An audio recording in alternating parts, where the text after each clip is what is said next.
Yet hadn't Simone pleaded with him to remarry and quickly, for Josie's sake? For his own?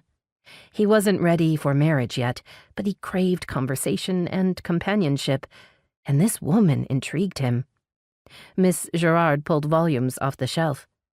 Paul stared at the puppet's painted eyes and stripes. An idea formed. The wild, artistic left bank had to be infecting him. "What did you say, Monsieur Meow?" He put the puppet to his ear and wiggled it, as Miss Girard had done. She turned back with a quizzical look. Paul frowned at the puppet. "Oh, no, I couldn't. I just met her. She barely knows me."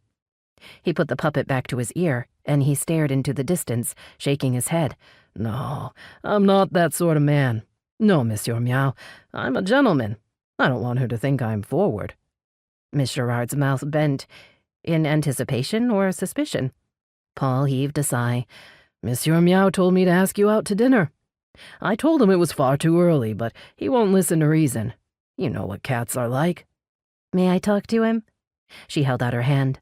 Paul passed her the puppet. The cat had better not rat on him. Miss Girard wiggled her hand into the puppet. "Monsieur Meow, that isn't like you, meddling in other people's business. What got into you?" She put the puppet to her ear.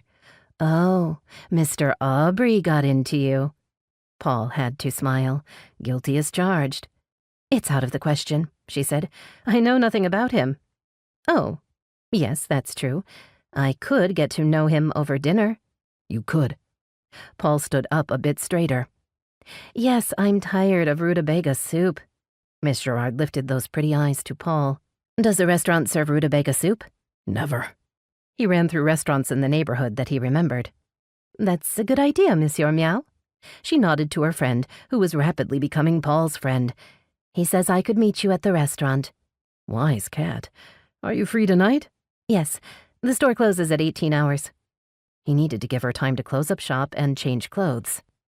"Would you like to meet me at La Peroux on Quai des Grands Augustins at 7 o'clock, or 19 hours if you're in the Army, the Navy, or France?" She studied him again as if gauging his character. "I'd like that." "Daddy." Josie ran over with a pile of books. Can I? Ordinarily, he'd have her choose one, but not today.